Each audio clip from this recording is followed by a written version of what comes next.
Welcome to Funding and Disrupting, the most in-depth business podcast for companies looking to raise money and the investors who fund them. Every episode, we interview a funded founder, plus the investor who funded them, to get the real story of how it all came together. If you're searching for funding for a disruptive technology or business, or you're searching for the best companies to invest in, then you've come to the right place.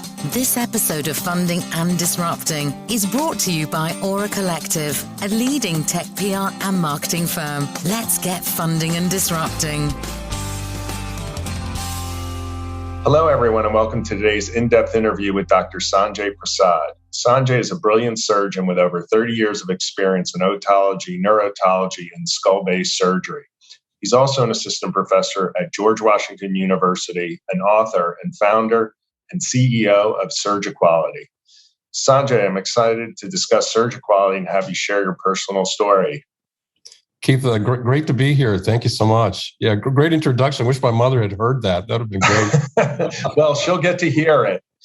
And, Sanjay, I have to tell you that you are one of the most dedicated and hardworking people I know. I mean, you're constantly on the go as a CEO, a surgeon, a teacher, an author. You also genuinely want to achieve outcomes, greater than yourself. I mean, what is it that motivates you to produce at such a high frequency and level? Well, some of it might be my age. I don't know. But, I think you come to a certain point in your life where you start to realize, what have you done over your lifetime? What legacy have you left behind? How have you made the world better than it was before you arrived, right? And, my dad passed away at 76. I'm 60. So I'm having all these visions of what I'm going to leave behind. And this is what I want to leave behind. I want to leave behind this whole disruption, if you will, this improvement of this healthcare system that we have today. That's what I want to leave behind. So tell us, you've been doing this quite a long time, the surgery, and very, very specialized. So what is your observation over these years that with regards to surgical outcomes? Well, outcomes are really kind of all over the place, and that's been one of the problems. So, the problem as we see it is the referral system from the primary care doctor to the surgeon. It's not being made on the basis of cost or on the basis of surgeons' outcomes. And what's happening today is patients are getting pigeonholed to a surgeon. They're getting surgery sometimes they don't need. We can talk about that. And then they're getting connected to surgeons that don't necessarily have the best outcomes. So what in the process, patients are developing complications from surgeries they don't need, or getting revision surgery and needing more and more procedures with more and more complications. It's a never-ending abyss. And we've got to have some accountability on the healthcare end. That's how I feel. I feel very passionate about that. So it's a big problem, but I mean, how big of a problem is this? The problem is bigger than I thought when I first started reading up on this for my book. 15 to 25% of procedures that are performed today are really unnecessary, don't nearly need to be done. And that's pretty significant. And, when I had a conversation, I think probably 3-4 months ago with an orthopedic surgeon in his state, and he was being very candid. And he said to me, Sanjay, 50% of the orthopedic surgeries done in his state were unnecessary, mostly spine. And, that is astonishing, absolutely astonishing what patients are being subjected to. So why don't you tell us how you came up with the idea for SurgiQuality? Well, it didn't happen overnight. I've been in practice for 30 years, Keith, as you know. I started a surgery center in 2007. We started, thinking about, and that was 2008 with the big crisis. we started thinking about bundling prices, putting surgeon, anesthesia, facility fees together for underinsured, non-insured, cash-paying customers, and then we start thinking about, my gosh, there's a real market here, but what's missing here, the big thing that's missing is quality. I mean, how are patients to get to the right surgeon who has the best outcomes, very specific to their procedure, very specific to their condition and their comorbidities? And that was the impetus of starting this whole thing. So tell us what you would consider the primary problem that SurgiQuality is solving. The primary problem that SurgiQuality disrupts and improves drastically is that referral from your primary care physician to the surgeon. Because today, primary care doctors are rushed. You have a lump on the side of your neck or on your thyroid gland, and they have a list of surgeons that they usually refer to, and then they just send you to give you one name, maybe two names at the most. And then you have a provider book of surgeons from which to pick from. But, are you really going to the right surgeon? Are you for that condition? Really, the primary care doesn't really have all that information at their disposal. So we're helping primary care doctors. We're making that referral process a lot easier for them. Okay. Now, what other problems? It obviously solves other problems. What other problems does it solve in addition to that? Other than the referral process, of course, there's the whole issue of racial disparities in surgical care. And about 6 months ago, I got really interested in this. And there was the group at Brigham and Women's wrote a very extensive meta-analysis. And it was written in 2013. It's hard to believe. They reviewed 88 articles looking at surgical outcomes between Black patients and white patients. And the surgical outcomes for Black patients was far worse across all these procedures. And even when you control for, the extent of disease and comorbidities and socioeconomic status, the differences persist. But what's astonishing, Keith, is that nothing was really done. There's no solution that's been offered since 2013. COVID hit, great time to reset healthcare.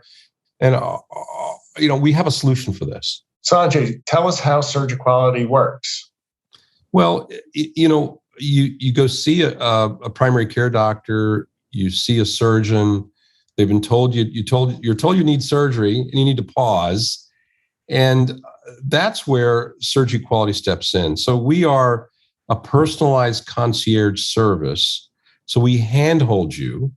We gather your medical records. We gather your imaging that shows a torn rotator cuff or shows the gallstones or whatever it might be. And we send it up to the cloud, HIPAA compliant. Then we send it to multiple surgeons within your network in that specialty who indicate that area of interest. And they do have to be board certified. And on the SurgiConnect app for the surgeons, they review your case, they validate necessity, they offer alternatives to treatment, and they also enter a number of cases they've done, success rates, complication rates. And then you get back a list of surgeons who have opined on your case, and you pick and choose and compare surgeons based on surgical outcomes. It just makes a ton of sense. So tell us, who stands to benefit and how from being part of SurgiQuality? Well, patients, first off, there's no question they benefit because now the healthcare system is competing on the basis of price and also competing in terms of surgeon outcomes to take care of you. It just makes a lot of sense, right? That's the way the system should have been built. But, everyone wins here. The surgeons win because they're getting cases that they're, focused within their area of interest. They've been pre-vetted. All these surgeons have said these patients need surgery, so it reduces their malpractice risk. And likewise for the surgery centers and hospitals, it reduces their risk as well. Employers, it certainly helps them because through price competition, we can lower, premiums, hopefully, if the health plans allow that. Health plans are approaching us. Surprisingly, they're approaching us, and they want to help their members connect to the best-in-class surgeons as well. So all in all, I just don't see anybody who loses. Everybody wins here. Sounds like it to me. It's remarkable what you're doing. So tell us a bit presently about some of the partnerships that you've got and how they're helping you grow. Well, the partnerships we have are surgery center organization partnerships and physician groups and networks, and that has enabled us to have 30,000 surgeons in all 50 states, 300 surgery centers and hospitals in all 50 states, giving us a footprint. We're just connecting, right? We're connecting lives that need surgery to surgeons and facilities. And so we've got one balance of the equation. We've also got the other side solved too. So it's a very exciting journey. Now, this is really interesting to me. You've been at this for a while. You didn't just start this last year. So you've been at this for a bit, and you've got funding so far that's been carrying you. Why don't you tell us about that, how you started and where you are with funding, what you brought in, and where you are to date with your funding? So, we started this whole idea in 2014, a small team, and I invested heavily into it. We've raised $2.4 million just in, you can call it seed round or family and friends. And I've got a tremendous amount of skin in the game. I put 2 in myself. And then we're currently in a Series A round. We're trying to raise about $5 million, and we signed a term sheet with a VC. There's a sidecar opportunity right now for another 1.5, and 200,000 has already been taken up. So we're really excited. We know there's going to be a Series B sometime down the line as the runway runs out in 18 months or so. But the opportunities are there, definitely. So with that funding that you're presently entertaining, what specifically will that cover? Can you give us a breakdown of what you're going to use the money for? Yeah, investors always want to know, sales and marketing, of course, that's what they want to hear. And that's what we're going to do. We need a sales force. We need to hire a VP of sales and marketing. It's the thing that's missing in our C-suite leadership, portfolio, if you will.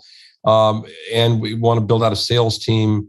Probably 30% goes to sales and marketing, 30% to technology, because technology's got to be customized for these Fortune 100 companies that are coming aboard.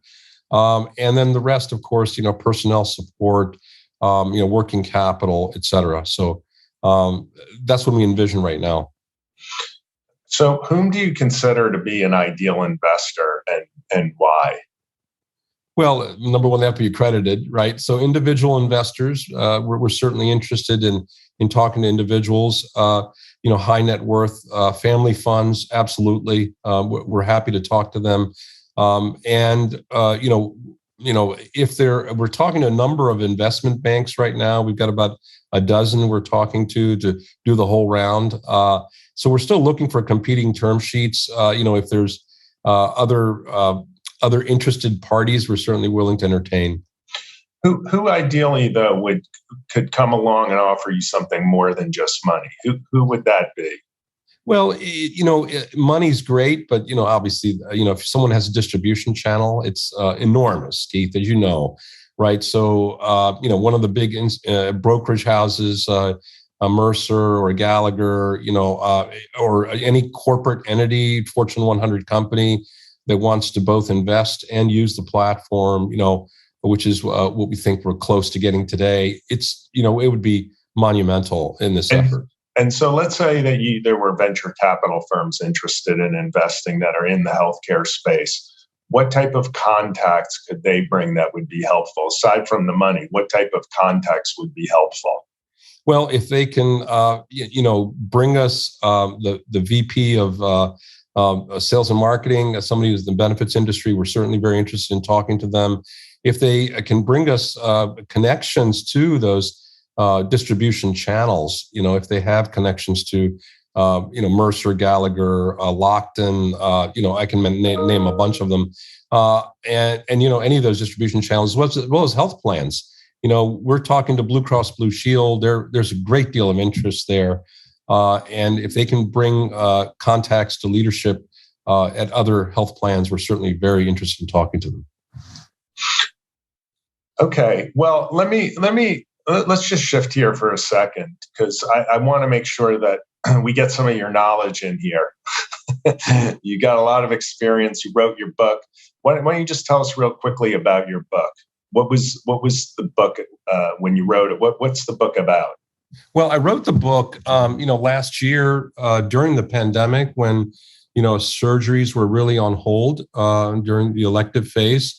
And I really wrote it for patients to start to understand what's happening in the healthcare system. So it's called Resetting Healthcare Post-COVID-19 Pandemic, the Patient Handbook.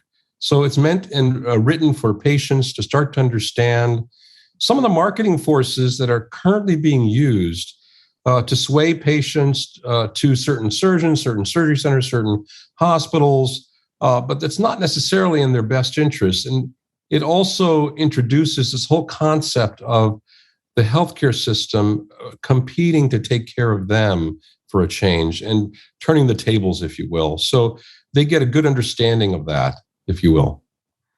Now, your book, it's available on Amazon if somebody wants to pick up a copy. Yeah, it's available on Amazon. It's available on Barnes & Noble, the usual channels. You can also go to resettinghealthcare.com and learn more about the book, and you can order the book there too. We're happy to help you in any way. And if you have a specific story, if you have a story of something that happened to you with the healthcare system, unnecessary surgery, or had complications from unnecessary surgery, we want to hear from you. Because we want to create a forum where patients learn from other patients. So it'd be great to have participation. I'd like to get two pieces of advice from you. One concerning somebody who's looking to who needs to get surgery. So, for instance, with SurgiQuality, you're saying it helps you find a better match for a surgeon. Where would you tell somebody to start? Let's say, you go to your doctor, that you get some sort of diagnosis, you have to have surgery, you're obviously overwhelmed. The last thing you're thinking about is all the things that you need to do. Where should somebody start, to take a breath? And then what would be your recommendation for somebody to get started on the path to finding a surgeon? I think, what you just said is so important, Keith, because the moment that you've been told you need surgery, you need to pause and not go from the examination room to the surgical scheduler and schedule the case. You need to pause. Of course, obviously, if you're bleeding or something, crazy is happening, you need to have surgery right away, it's a different story. But 92% of the time, that's not what's happening. So the first thing is pause, rethink, breathe, and try to understand, aggregate information, ask tough questions of your surgeon. Doctor, do I really need the surgery? Doctor, are there treatment options other than surgery? Doctor, how many of you have done? What's your success rate? What's your complication rate? And they need to ask these tough questions, and then they need to be able to understand the answers as well. And that's what SurgiQuality does. It helps patients understand those answers and compare them against an array of surgeons. So you contact us at info@surgiquality.com, SURGI quality.com. And we're happy to help you. You can download the SurgiQuality app. It's on both the Google, Google Play Store and the Apple, App Store. You can download it and start to fill it out. Our concierge will reach out to you and help you every step of the way. So we're here to help you. That's terrific. And I've actually been through that several times. And I think that's great advice, because kind of the instinct is I got to rush and get this done. There's the urgency, and even in the amongst the medical professionals, there's an urgency. But it is important, like you said, to take that time to really take a step back to make sure that you don't rush into something that maybe not be in your best interest. So that is great advice. Now, I want to ask you one other thing, because, as I said, you're doing a lot of things. And so what advice would you offer to encourage other medical professionals? Because there are a lot of people younger than you that have an idea and maybe want to help beyond just, their daily routine. So what would you offer medical professionals who have an idea and a dream and, but maybe intimidated by the challenges that they're going to face? There's no question it's intimidating and challenging because you as a young surgeon, most of them are in debt from med school. Funding is a big, big, big problem, when you early on when you have an idea. You can have an idea, you got to have some friends and family funding. It's got to be something that you're passionate about, something that, you wake up in the middle of the night, you think of ideas and you're jotting them down and trying to make it better. And if you have that kind of passion for some idea, you have to take a chance. And taking a chance sometimes means investing your own funds and taking time away from the practice and developing your product. It just takes perseverance. It takes passion, because without those two, you will lose. Sanjay, thank you so much for sharing your thoughts with us today. I mean, it's fantastic to hear about SurgiQuality and how it's making a difference and affecting change. I'd like to ask you one more time for anybody who's listening to this, whether it's an investor or a potential partner, or even people that are interested in taking advantage of SurgiQuality for surgery, how can they get in touch with you? Well, they can reach us at info, at SurgiQuality, SURGI quality.com. So it's really simple. And, our team will be out to reach you right away. And if you want to reach me, you can reach me the same way. And just to make it simple, and I'll be happy to get back to you. Terrific. Well, thanks again. And we wish you the best with SurgiQuality. We know great things are going to come. And we look forward to talking about the B round. Great. Sounds great. Thank you, Keith. Thank you for joining us on this episode of Funding and Disrupting. Don't forget to visit our sponsor, auraco.com, to learn more about working directly with Oura Collective's exclusive technology PR team. They'll help you craft your message, get noticed in the press, and help you get your venture to the funding finish line. Again, you can visit them at www.auraco.com. Keep funding and keep disrupting.